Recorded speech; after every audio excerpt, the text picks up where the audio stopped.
पड़ी है ऑपरेशन सिंदूर में, उसको वो छुपा के नाटक कर रहे हैं। ठीक है, अच्छी तरह छुपा के नाटक कर रहे हैं। एक चीज जो ऑपरेशन सिंदूर के बाद के बारे में बहुत ज्यादा दुनिया नहीं समझ पाई है, वो पता क्या है? भारत ने थर्ड न्यूक्लियर एज शुरू की है। दो मॉडरेटली आर्म्ड न्यूक्लियर पावर्स अगर आपस में भिड़े, शरेआम लड़ाई हो, तो क्या रिजल्ट है ऑपरेशन सिंदूर का? हमारी इंटीग्रेटेड एयर डिफेंस की वजह से उसके मिसाइल, न्यूक्लियर आर्म्ड मिसाइल और नॉर्मल मिसाइल नहीं आ सकते भारत पे। 100%, 3 फायर किए थे, 3 के 3 गिरा दिए। कोई 1200 के करीब ड्रोन फायर किए थे, 90% मार गिराए। ठीक है साहब, हमारी जो न्यूक्लियर जो अम्ब्रेला है, जो air defence, integrated air defence umbrella है, वो तकरीबन लीक प्रूफ है। और हम केवल रक्षात्मक पे नहीं सीमित रहते, हमने आगे बढ़ के जहां से उसके 4 एयर बेसिस से उसके फाइटर विद बॉम्ब्स उड़ सकते थे, जकोबाबाद, रहीम यार खान, सरगोदा, हमने उनके परखच्चे उड़ा दिए सर। जो रहीम यार खान की एयर स्ट्रिप अभी तक चालू नहीं हुई, जहां उनके स्टोर्ड थे न्यूक्लियर बॉम्ब्स, ठीक है, वो थे आपके चगाई और किराना हिल्स में, उनको ठोका है। उनके जो द्वार पे इलेक्ट्रिक मोटर्स लगी थी सीमेंट कंक्रीट के गेट खोलने के लिए, उनका ठोक दिया है। वहां से न्यूक्लियर बॉम्ब निकालना, झूठ मत बोलो, असंभव हो गया है, क्योंकि वहां न्यूक्लियर रेडिएशन कंटामिनेशन है। ठीक है साहब, ये बकवास कर रहा है, ये गीदड़ फबकी दे रहा है। और अब वक्त आ गया है, मैं आपके दूसरे सवाल का भी जवाब दे दूं। जैसे कि उपेंद्र द्विवेदी साहब, हमारे आर्मी चीफ साहब ने बिल्कुल सही कहा है, अब वक्त आ गया है कि इनको आड़े हाथ लिया जाए, वंस एंड फॉर ऑल। वही समीकरण हो रहा है जो 1971 में था। ठीक है, और तब भी हमने हिम्मत मर्द किया था और मदद खुदा आई थी। ठीक है, और 2 टुकड़े हो गए थे पाकिस्तान के। सुन लो भाई छोरे छोरियों, पाकिस्तान का नया हेडमास्टर आसिम मुनीर फिर से नाटक करने लग रहा है। बोल रहा है भारत तेरे ऊपर एटॉमिक बम चला दूंगा।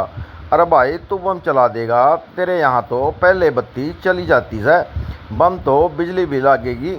अरे मुनीर मामा तू बम की बात करे है, तेरे पाकिस्तान के हाल देख के तो हम कहेंगे भाई तू पहले अपनी फटी टायर वाली गाड़ी तो ठीक करवा ले। तेरे मुल्क में तो दाल का भाव सुन के लोग बेहोश हो जावे से। बम तो तू चला देगा, लेकिन बम बनाने के लिए पैसा किधर से लाएगा?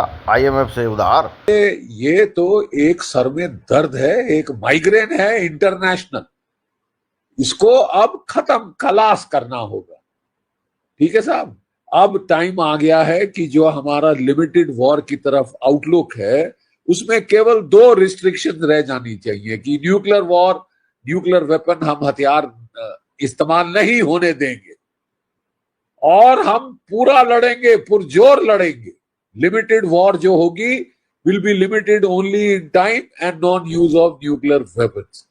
ठीक है साहब, ये वक्त आ गया है। आसिम मुनीर अपने सर पे बुला रहे हैं। जब सियार की मौत आती है तो वो शहर की तरफ भागता है। ये समझता है इसको, जैसे कि पाकिस्तान ने सोचा था 1971 में इसको अमेरिका बचा लेगा, चीन बचा लेगा।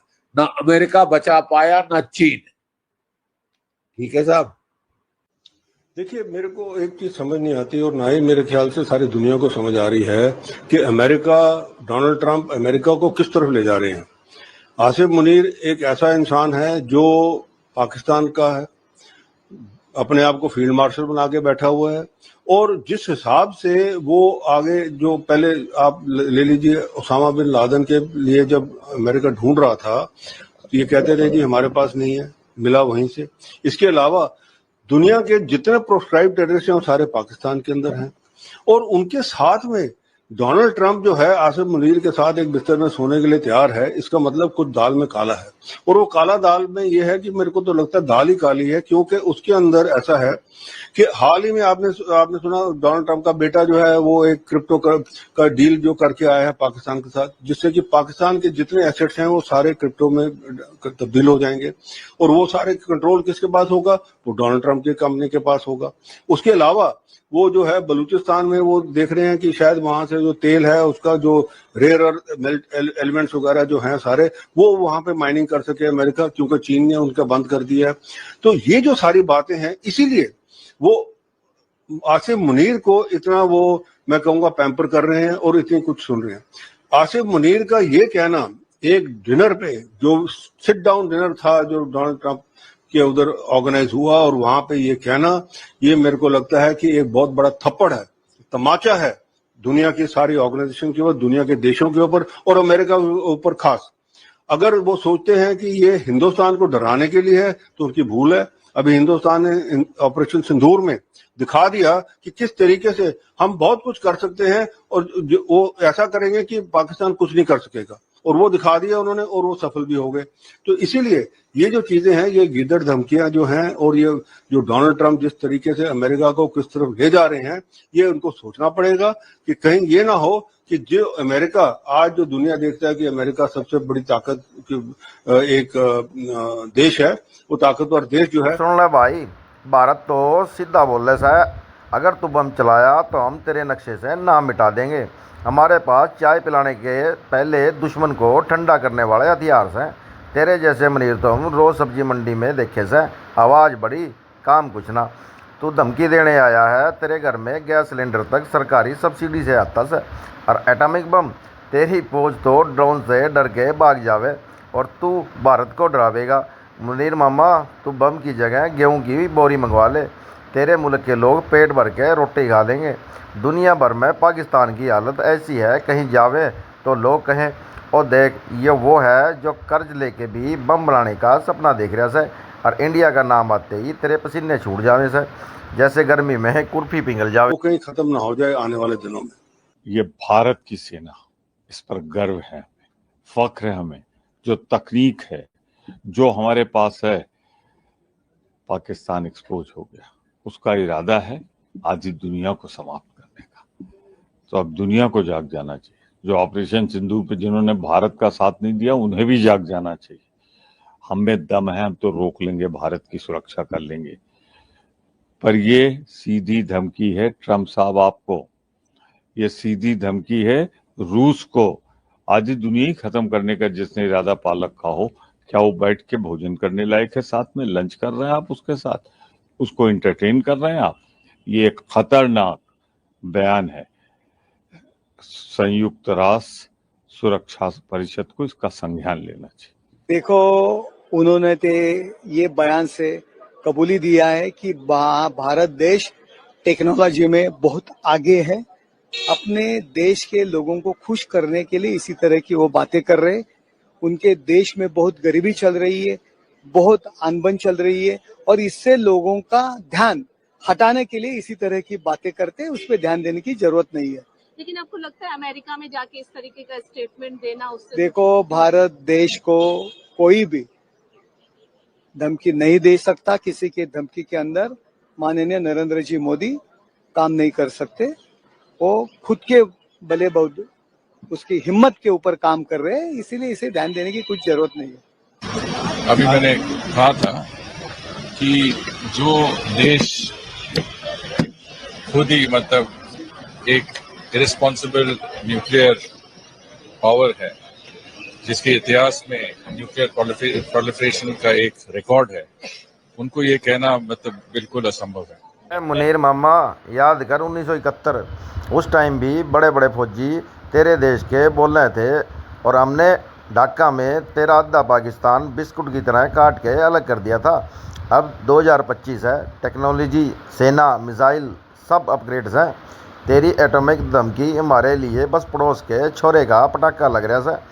तू एटॉमिक बम की बात कर रहा है, पर तेरे मुल्क का हाल ऐसा है जैसे बिना दूध की चाय, रंग भी फिक्का, स्वाद भी फिक्का। भारत तो भाई लस्सी में भी तेरे जैसे ज़्यादा ताकत दिखा दे से। और मेरे भाइयों बहनों, आप ही बताओ, जिस मुल्क में 2 GB इंटरनेट पैक भी किस्तों में मिलता है, वो मुल्क एटॉमिक बम कैसे चलावेगा? कमेंट में लिखो मुनीर मामा पहले बिल भर ले। मुनीर को ये भी समझ ले, भारत का पीएम कोई छुट्टी का छोरा ना है। मोदी जी के हाथ में चाय का प्याला हो या सेना का कंट्रोल, दोनों में दुश्मन का बुखार उतर जावे से। और हमारी सेना भाई सुबह ड्रिल करे से, शाम को बम ठोक दे और रात को फिर चाय पी ले। मुनीर मामा, तेरी धमकी से भारत ना डरता। तेरी धमकी सुन के तो दिल्ली की चाय वाली आंटी भी बोले से, अरे ये तो पिछली बार वाले छौरे की फालतू धमकी दे रहा है। हमारे पास ताकत भी है, हिम्मत भी है और तेरे जैसे गिदरों को जवाब देने का पुराना रिकॉर्ड भी है। चीफ है और उनके बयान हर बार इंडिया और पाकिस्तान के बीच तनावपूर्ण रिश्ते करवाने का उनके बयान होते हैं और उनके बयानों के बाद ऐसे ही कई सारे हादसे भी हमने इतिहास के गवाह है, हमने देखे हैं। तो मुझे लगता है कि उनको हर बार ऐसी कोई चेष्टा करेंगे तो उनको मुंह तोड़ जवाब भारत देने वाला है। उनको भारत के सामर्थ्य को कहीं भी उनको कम नहीं आंकना चाहिए। आसिम मुनीर साहब सटिया गए, आसिम मुनीर पगला गया। ठीक है साहब, जो मार पड़ी है ऑपरेशन सिंदूर में, उसको वो छुपा के नाटक कर रहे हैं। ठीक है, अच्छी तरह छुपा के नाटक कर रहे हैं। एक चीज जो ऑपरेशन सिंदूर के बाद के बारे में बहुत ज्यादा दुनिया नहीं समझ पाई है, वो पता क्या है? भारत ने 3rd न्यूक्लियर एज शुरू की है। 2 मॉडरेटली आर्म्ड न्यूक्लियर पावर्स अगर आपस में भिड़े, शरेआम लड़ाई हो, तो क्या रिजल्ट है ऑपरेशन सिंदूर का? हमारी इंटीग्रेटेड एयर डिफेंस की वजह से उसके मिसाइल, न्यूक्लियर आर्म्ड मिसाइल और नॉर्मल मिसाइल नहीं आ सकते भारत पे। 100%। 3 फायर किए थे, 3 के 3 गिरा दिए। कोई 1200 के करीब ड्रोन फायर किए थे, 90% मार गिराए। ठीक है साहब, हमारी जो न्यूक्लियर जो अम्ब्रेला है, जो air defence, integrated air defence umbrella है, वो तकरीबन लीक प्रूफ है। और हम केवल रक्षात्मक पे नहीं सीमित रहते, हमने आगे बढ़ के जहां से उसके 4 एयर बेसिस से उसके फाइटर विद बॉम्ब्स उड़ सकते थे, जकोबाबाद, रहीम यार खान, सरगोदा, हमने उनके परखच्चे उड़ा दिए सर। जो रहीम यार खान की एयर स्ट्रिप अभी तक चालू नहीं हुई, जहां उनके स्टोर्ड थे न्यूक्लियर बॉम्ब्स, ठीक है, वो थे आपके चगाई और किराना हिल्स में, उनको ठोका है। उनके जो द्वार पे इलेक्ट्रिक मोटर्स लगी थी सीमेंट कंक्रीट के गेट खोलने के लिए, उनका ठोक दिया है। वहां से न्यूक्लियर बॉम्ब निकालना, झूठ मत बोलो, असंभव हो गया है, क्योंकि वहां न्यूक्लियर रेडिएशन कंटामिनेशन है। ठीक है साहब, ये बकवास कर रहा है, ये गीदड़ फबकी दे रहा है। और अब वक्त आ गया है, मैं आपके दूसरे सवाल का भी जवाब दे दूं। जैसे कि उपेंद्र द्विवेदी साहब, हमारे आर्मी चीफ साहब ने बिल्कुल सही कहा है, अब वक्त आ गया है कि इनको आड़े हाथ लिया जाए, वंस एंड फॉर ऑल। वही समीकरण हो रहा है जो 1971 में था। ठीक है, और तब भी हमने हिम्मत मर्द किया था और मदद खुदा आई थी। ठीक है, और 2 टुकड़े हो गए थे पाकिस्तान के। ये तो एक सर में दर्द है, एक माइग्रेन है इंटरनेशनल, इसको अब खत्म खलास करना होगा। ठीक है साहब, अब टाइम आ गया है कि जो हमारा लिमिटेड वॉर की तरफ आउटलुक है, उसमें केवल 2 रिस्ट्रिक्शन रह जानी चाहिए कि न्यूक्लियर वॉर, न्यूक्लियर वेपन, हम हथियार इस्तेमाल नहीं होने देंगे और हम पूरा लड़ेंगे, पुरजोर लड़ेंगे। लिमिटेड वॉर जो होगी will be limited only in time and non use of nuclear weapons. ठीक है साहब, ये वक्त आ गया है। आसिम मुनीर अपने सर पे बुला रहे हैं। जब सियार की मौत आती है तो वो शहर की तरफ भागता है। ये समझता है इसको, जैसे कि पाकिस्तान ने सोचा था 1971 में इसको अमेरिका बचा लेगा, चीन बचा लेगा। ना अमेरिका बचा पाया, ना चीन।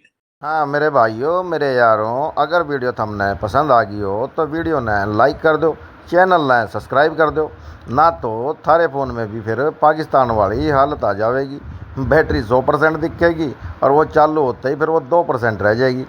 और फिर हम मिलते हैं किसी अगली वीडियो में इन पौरखियों का कोई और कद्दू कारनामा लेकर। तब तक के लिए जय हिंद, जय हरियाणा।